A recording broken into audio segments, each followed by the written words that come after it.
Dr. Cortez. So today we're going to discuss um ating lesson today is about on marketing management, specifically the marketing framework. So let's have this one. Hoping that you can learn something. So let's start with the description of the subject. So ito ay marketing management. It means you have taken all those basic marketing subjects like principles of marketing, advertising, product management, market research, innovation, pricing. Yan. So lahat ng mga pinag-aralan niyo dating earlier marketing courses or subjects. This one is the consolidation of all those subject, of all those lessons, knowing that you are now expert on those basic subjects sa marketing. You are now ready to strategize for your company when it comes to marketing. Ito yung background ng ating lesson. Kumbaga, this one is a higher form of marketing. And the topics to be covered for this one are the following: marketing management itself, strategic planning, importance of marketing management. sorry for medyo I'm having husky voice. And we're going to take the marketing objectives, the SWOT analysis, situation analysis, environmental analysis, internal and external, and the competitive advantage. Those strategy na ginagamit nila sa kanilang business to have a competitive advantage compared to their competitors. Let's take this one. So since marketing management is a management subject, so part naman ng management yung you should plan first your marketing, organize your marketing staff, get the staff to do the proper marketing, direct the staff and controlling. Medyo isang department, isang company, isang department, we zero in on one department, and that is marketing department. At meron din silang ginagawang marketing programs, policies, strategies, tactics para masatisfy yung mga customers nila. Yun naman ang goal ng marketing. Not profit, but satisfaction of the customers through their product offerings and service offerings. No? So, kunin natin lahat ng pinag-aralan nyo nung previous marketing courses or subjects mo, then we integrate yung prior learning nyo, we integrate in this higher marketing subject, which is marketing management. Then moving on, ito yung mga marketing management involves the following. Since tayo sa business, no? Una natin ginagawa ay mag-set tayo ng goal para sa ating business when it comes to marketing. Ano bang goal natin? To innovation, nasa pricing, more on product innovation ba tayo? More on competitive pricing. Anong klaseng pricing ating gagawin? Is it to maximize the profit? And sa promotion naman, no? Anong klaseng promotion strategy ang inyong gagawin for the company? And it also involves number 2, developing the marketing plan. So, since nasa business tayo, ang isang marketing department should be drafting marketing plan, for example, for year 2024. So, previously, in 2023, ginagawa natin marketing plan. And by the way, ang isang negosyo naman ay may ginagawang plano kasi we know that if the business will not plan, it is planning to fail. No? So gumagawa tayo taon-taon if what are we going to do sa next year. That is business plan. And one component of the business plan is your marketing plan. So, marketing plan, anong klaseng marketing gagawin next, anong klaseng product next year, anong pricing strategy. So, meron tayong tatlong klase ng broad category of strategy. That is the cost-based pricing, competitor-based pricing, and the market-based pricing. At anong klaseng marketing ating gagamitin? Are we going to use social media pa rin or online marketing? Hindi naman masyadong uso yung social media marketing now. Ang ating the trend now is for us to do artificial or AI marketing. And part din ng marketing yung organizing the marketing function. So marketing natin meron tayong 4 na piece, no? Pag naging service siya, naging 7 yung ating marketing piece. So may ginagawa tayong pag-produce ng product, market research, tapos costing para malaman natin yung pricing natin. We do promotion strategy. We do distribution strategy kasi meron tayong yung P, yung last P, that is the place, no? And also yung plano natin sa number 2, you should now walk the talk. Ibig sabihin yung ating document is just a document pag di natin siya papandarin. So dapat yung ating sinulat ay gawin natin, gawa natin siya ng action. So marketing plan should be put into action. And of course, sa management, we control yung lahat ng ating ginagawa para ma-evaluate natin kung we are still on track papunta sa ating goals ng ating company. So once in a while, we control. Periodically, quarterly, semi-annual, or annually. Siya mga focus ng marketing management. And the importance of marketing, anong ating gagawin? So strategic planning. So by the way, pag sinabi strategic planning, ang gumagawa niyan ay yung pinakamataas na sa isang ang nag-strategize, yung pinakamataas na sa isang company, sa isang organization. Example, the CEO, the chairman, no? Kumbaga, yun ang overall na gagawin ng company. Example, ano bang strategic plan to be involved in IT?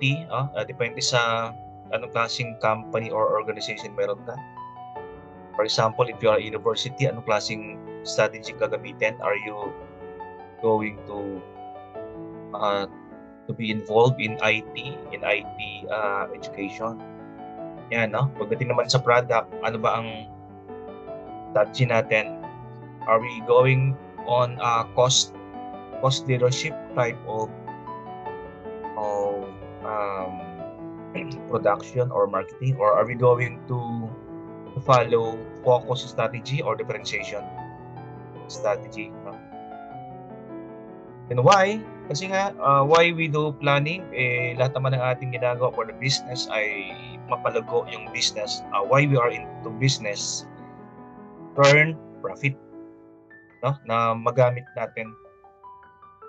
And pag ang profit ay given na, ibig sabihin, meron ka nang kinikita, so your goal now is for your company to grow. Example, profitable, so palagyan pa natin yung profit na yan. Because there's nothing dito. There's no one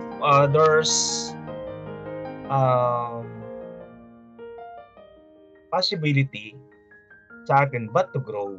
There's no way but to go up. Dapat mag-grow tayo. Okay, and how are you going to achieve profitability and growth? So you should be drafting a good marketing plan. talagang pinag-isipang collaboration na marketing plan para at least we can achieve the long-term profitability and growth of your company. So, market objective, statement of what is to be accomplished through marketing activities. So, iba to sa sa mission and vision, mas general kasi yung mas generic yung mga mission statement natin. Pag meron kang vision, you visualize ano mangyari sa company mo 5 years from now, and meron kang mission, generic. Okay? Example, mission mo to provide quality service. And how are you going to provide quality service? May mga objectives kang gagawin. Quality service, example, market research, training of employees. Yan, yung mga objectives nyo na pwede mong gawin sa sa iyong company or organization. And we already know this one. Some of your subjects have reminded you about this one, that marketing objectives or any form of objective should be realistic, measurable, smart, specific, measurable, attainable, relevant, and time-bound. Okay, ibig sabihin, talagang pag sinabing specific goal o mark sa benta mag-concentrate. Measurable, o lagyan mo siya ng amount. Hindi mo pwedeng sabihin, next year dapat lumago ang aming business. So, paano malalaman lumago? So, bigyan mo siya ng numbers, bigyan mo ng amount. Example, 10%, we will grow by 10%. No? That is measurable. Specific, kasi you are talking about sales. And not other things sa isang company. Realistic ba yan? Pag sinabi nating pag kumita ka ng 1 million ngayong 2020, sa 2020, sa 2024, huwag ka namang forecast ng 10 million. So, medyo malayo na no? So, dapat tong realistic lang.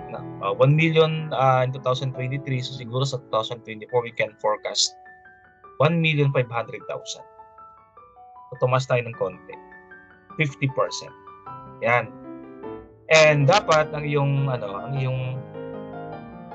objective should be time-bound. No? Meron siyang time. Sabihin, next year, dapat lumago kami. No? Sabihin, pag next year ay hindi ko lumago, pero inabot ka ng 5 years. No? So, medyo matagal na. No? So, that specific yung time para ma-measure mo kung talagang lumago. Example, lumago ka kaya na inabot ka ng 10 years. So, pa hindi masyadong maganda. Example, 10 years, di ba? Bago ko lumago. So, lagyan mo siya ng time frame, like quarterly, next quarter, no? Or next month, or within 1 month, or within 1 quarter, or within 6 months, within 1 year, dapat lumago yung aming business. No? And actually, yung objective should be smart, but nabago na natin yan, objectives now should be smarter. Objective should be capable of being evaluated. So, pwede mo siyang baguhin. And capable of being revised. You can evaluate and you can also revise ang isang objectives. At tinawag natin sa smarter. So, ulitin natin, smarter. S is specific, M, measurable, A, attainable, R, relevant, T is time-bound, letter E is can be evaluated, and letter R is can be revised. Yan. So, smarter na yung ating mga goals and objectives. No? So, you can create your own marketing objective following yung ating smarter model. Alright. So, to continue, yung ating criteria for good marketing objectives. Kailangan masasabing magandang ating marketing objectives aside from that is realistic, measurable, time-specific, and also consistent with the company's objectives. Yung objective mo sa marketing, isang part lang yan ng isang company. So, ang marketing objectives mo, sila dapat ay nakatarget din doon sa overall objectives ng company. Example, The objective of the company is to be the market leader for the next 5 years na. So ikaw, pag nasa marketing ka, yung product mo ay dapat ay or yung pag marketing mo ay dapat naka-target din or naka-align dun sa goal ng company to be a leader for the next 5 years. Ang magandang objective, aside from being smart, it communicates marketing management philosophy. Nakita natin dun sa yung anong gusto ng company dun sa ating objectives. Right? Example, ang philosophy ng government, ng company nyo is customer satisfaction is should be always ahead of everything, like should be ahead of profit. Okay? So, kita mo dapat yan sa objectives ng inyong company, no? Yung customer satisfaction. Tapos, pag gumawa ka ng marketing objectives, innovation, our product should satisfy our customers through market research. No? So, naka-align siya dun sa overall philosophy ng iyong company. Maganda or good ang isang marketing objectives if it provides management direction. Kung tinuturuan yung management kung saan pupunta. Objective is good if it motivates employees, no?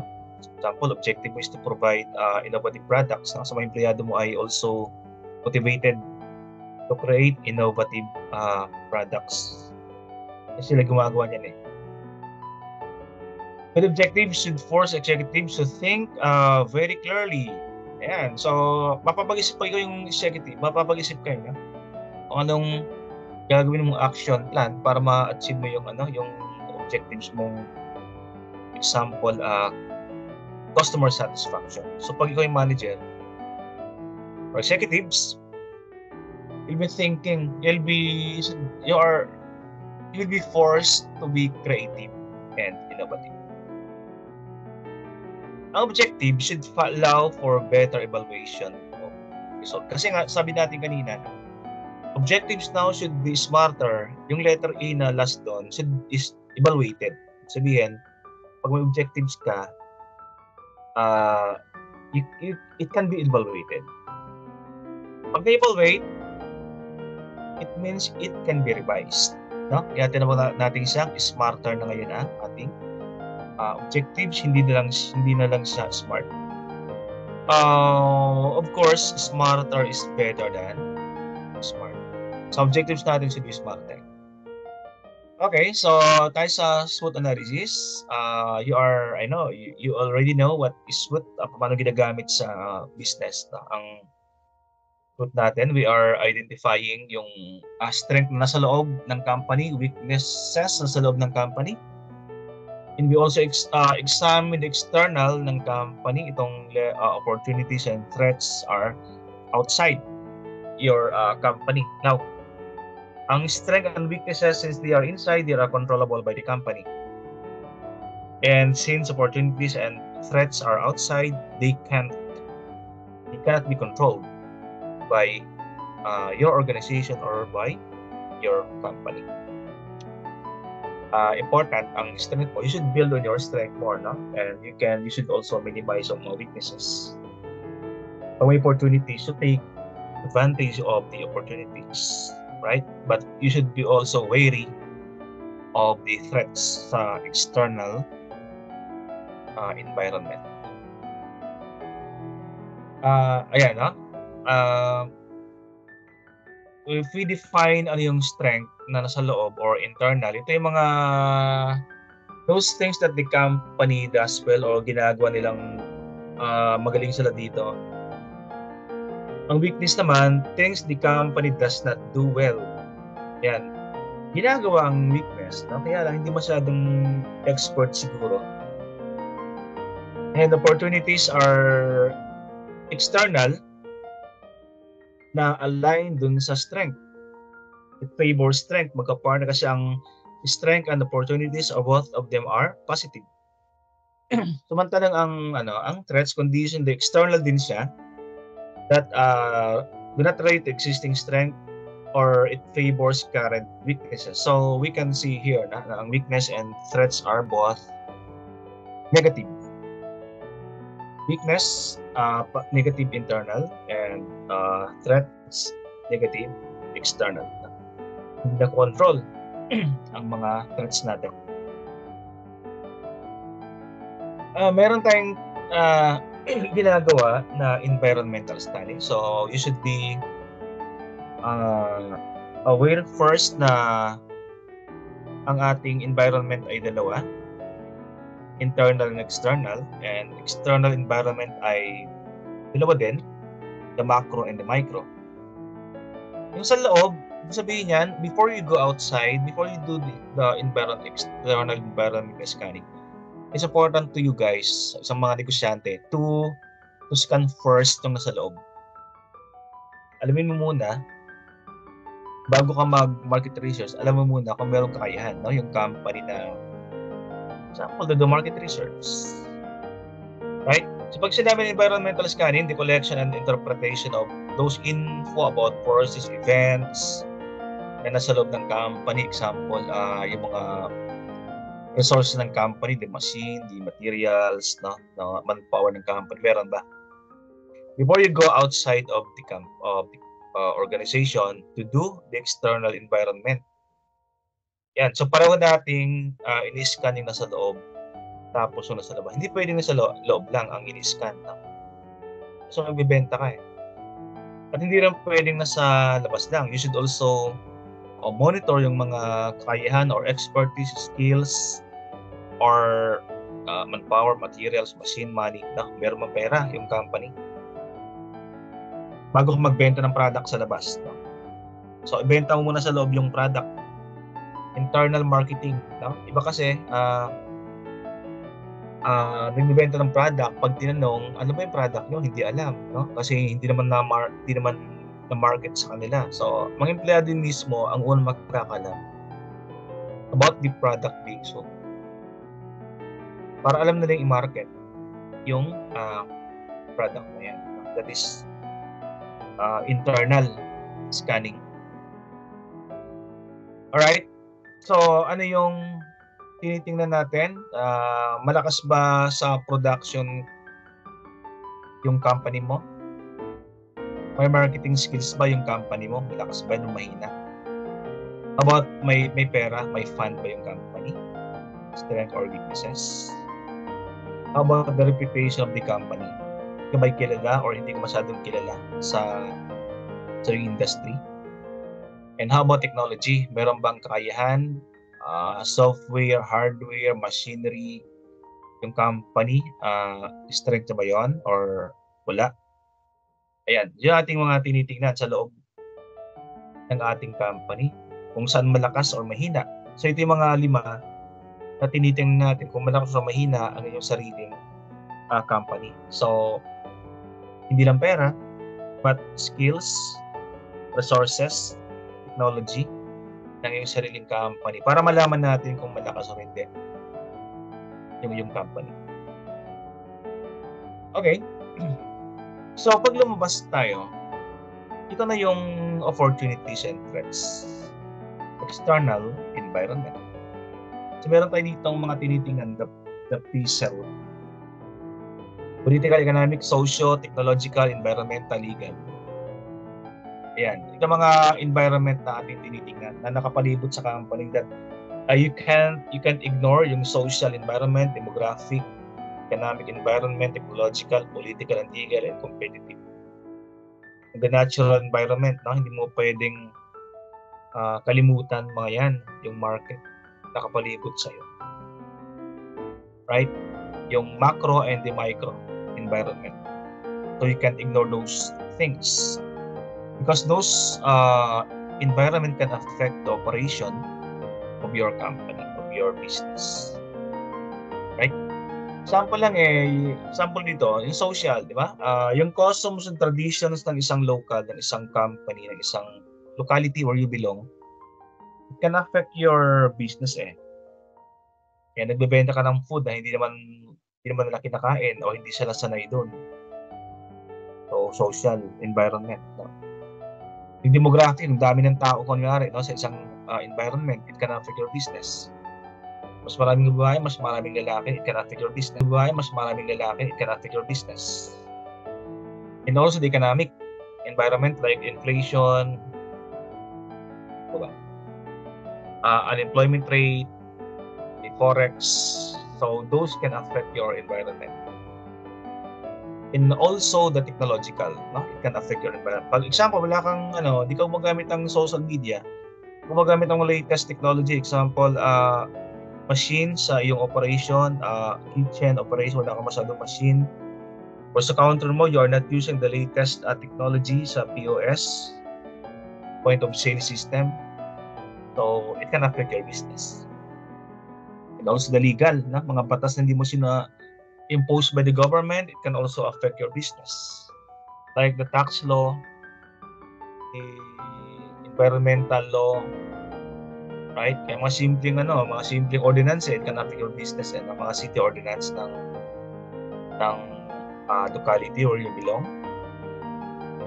So, it can affect your business, no? Taxes, it can affect your business pag hindi mo sinunod. Okay, so meron din tayong competitive advantage of the business. Ito yung mga unique features na ikaw lang ang meron, na iniisip ng mga company na dito ay superior ka, kaya ikaw ang kanilang pinipili ahead of the competition. Ito yung advantage mo. And you can have like 3 different types of advantage na pwede mo siyang piliin. Mamili ka lang kung saan ka mag-concentrate para ma-pronounce mo yung iyong advantage kung saan ka pwede, no? Ito yung mga pwede mong gamitin, mga advantages mo, no? Meron tayong 3. Ito yung competitive advantage na pwedeng gamitin ng inyong mga company, ng inyong sariling company, kahit yan ay sari-sari store or grocery store, pwede mong piliin alin man dito. Okay? Pero may mga factors that will dictate you what are the advantage or competitive advantage na gagamitin mo. Una, cost strategy, cost leadership strategy.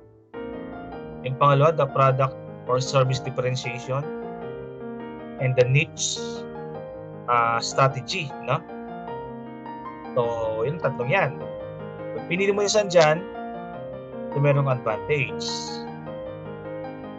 Unahin natin yung cost strategy kasi ito medyo madali, no? Kasi babaan mo lang yung presyo ng product mo compared sa mas mahal na mga kalaban mo.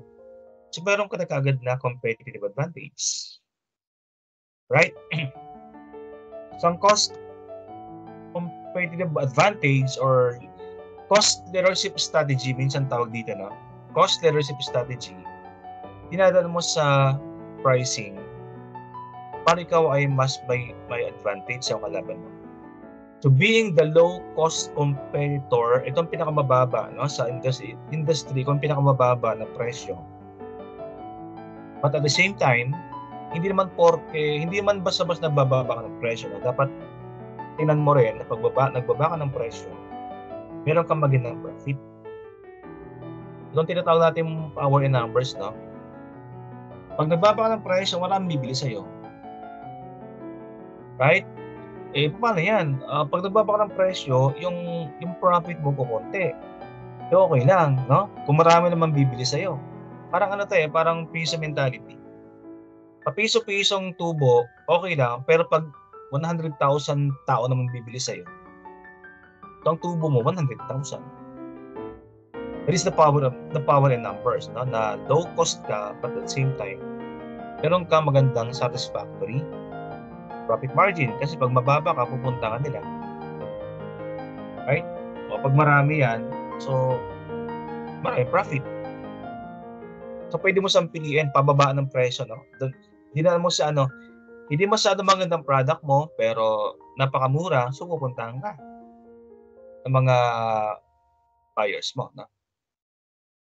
Yung pangalawang, ito yung mga advantage ng cost pag mababa ang yung presyo, ito mga advantage. You can obtain inexpensive, mura ang iyong raw materials kasi, kaya ikaw ay set ng mababang presyo, di ba? Ang presyo mo bumababa pag ang pagkakabili mo sa mga raw materials or purchase cost ay mababa din. Right? It can create efficient plant operation. Efficient kasi nga matipid, no? Pag sinabi efficient, minimization of waste sa loob ng isang plant operation. And designing products for ease of manufacture. So, yung product ay hindi masyadong mahal. Ibig sabihin, simple design. Pag simple design, madali sa manufacture. So, sa production area nyo, mabilis, hindi masyadong complicated yung paggawa ng product. Cost advantage is because it control overhead cost. Pag gumamit ka ng cost leadership strategy, you can control overhead cost. No? Ito mga gastos na hindi sa direct materials, hindi rin sa direct labor. Yung mga medyo nasa labas na yun.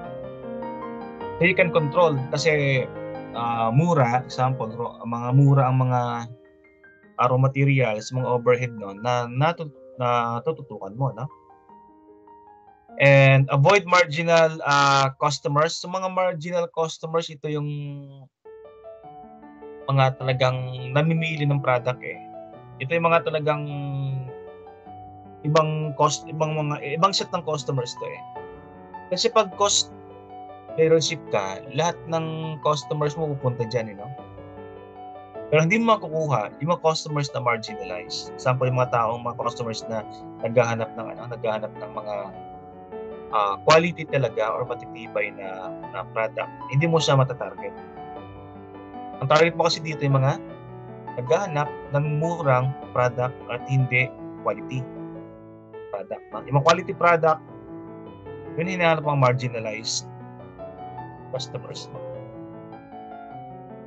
Ay mga advantage ng cost competitive. So, sources of reduction, kailan mo mapapababa ang paano ako gawin yung cost leadership strategy? Siyempre, pag yung puhunan mo ay mahal, ay mura, di ba? Pag murang puhunan mo, so ang selling price mura din. Tunayin muna natin paano natin mapapababa yung ating cost. Then pagbaba ang cost natin, it follows ng itong presyo ay mababa din. Mapapababa mo ang iyong cost kung experience ka na sa paggawa ng product na yon. Right? Kasi pag first time mong gawin isang product, ang tagal-tagal mong gawin kasi hindi ka pa sanay. So mas matagal, mas mahal yung yung cost. Kasi gumagawa, example, kung hindi pa sanay, inaabot ng 2 araw, no? 2 araw bago matapos isang product na bago. So, isang araw, may sweldo siyang minimum, no? Pero pag sanay na siya, pag meron isang experience na gawin isang product, isang araw na lang yung gagawin niya. Yung bayad mo, pang isang araw na lang. So, automatically, it will come. Yung experience curve na yan, na because of experience, napapabilis ang production. Efficient labor, walang labor na nasasayang. Ibig sabihin, lahat ng empleyado mo, yung bayad sa kanila ay natitipid or maximize sa loob ng isang araw. Yung bang walang petics na, walang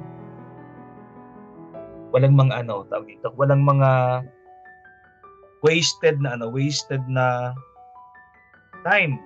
Walang tawag natin dito. Walang idle time yung mga empleyado mo, no? Lahat sila ay gumagawa. Tinututukan mo no? So, ang diyan, ang technique, tingnan mo. Tutukan mo yung kanilang time kung meron talaga silang ginagawa. Okay. The next one, the no frills product. So, ang frills, ito yung mga burloloy, no? May mga products na maraming maburloloy eh. Maraming attachment. May mga pampaganda, add-ons, no? So, yung product mo ay basic walang masyadong pampaganda, walang masyadong decoration. So, ang cost niyan ay mura lang. Example, gumawa ka ng sasakyan, di ba? Yung kotse, very basic ang design. Walang masyadong palamuti, walang masyadong dagdag or features. Yung basic lang talaga. So, mura lang siya pag ginawa. So, it can be source of cost reduction. Okay, government subsidy example, pag yung government nagsabi na okay, may tax subsidy, sabihin wala munang sinila ng tax. Even sa kasi guys, yung product yung nagmamahal, sabi mo, yung tax kasi napakamahal, so tataas na namin yung presyo. Pero pag walang tax, example, subsidies ng government, tax holiday, wala munang tax. So nagpapababa siya ng cost ng isang product. Okay? Isang product design, sabi natin kanina, pag napaka-simple lang ang product design because of good re-engineering. Diba na-streamline yung isang product? Kasi dati, take note of this, dati mga product ay napakalaki. Yung computer, if I'm not mistaken, yung pinakaunang computer, isang room, kasing laki ng isang room ang kanyang CPU. But later on, because of re-engineering or product design, from isang room, napapalit na lang natin ang CPU, ng isang computer because of re-engineering, innovation, design. Okay, so ayan, streamline, napapaliit natin. Ngayon, maliliit ng mga products, so hindi masyadong maraming materials yung ginagamit, compact na siya, because of engineering. And of course, itong last one, yung pag-deliver natin. So, ang delivery kasi nagpapamahal kasi ba't mahal ang product nyo? Ang layo kasi ng lugar nyo, di ba? Kaya nagdagdag kami ng presyo. Ngayon, because of the service delivery methods, mabilisan na. Example, instead of using your own fuel, napadeliver mo lang siya sa third-party courier company para makamura ka. Right? And pag sinabi sa delivery methods, pwede ito yung magbabahay-bahay sila, Pag nagbabahay-bahay, kumbaga yung product ay marami nakakabili pag ini-offer mo door to door. Mas marami kang nabibentahan. So, power and numbers ulit Pag maraming bumili, because of the door-to-door delivery or yung pinupuntahan mo talaga yung mga market mo. You go to the market, you bring your products to the market, and not the people going to your company, So, mas marami bibili sa'yo pag dadali mo yung product doon mismo sa kanila. By reaching out, So, pag maraming bumibili, so again, that is power and numbers. Right? Ito yung mga sources of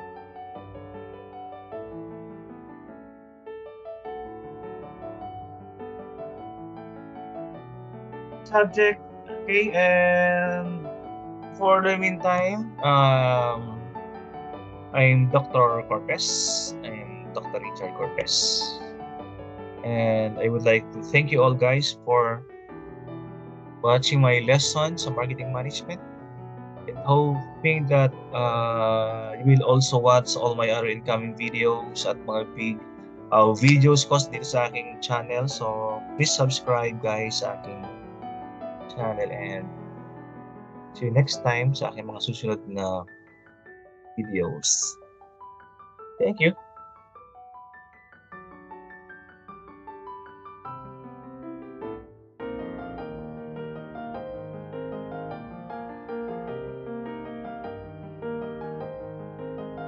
And subscribe naman ako guys sa aking munting channel, Doc Oliver the Great TV, at yung aking isa pang channel, Doc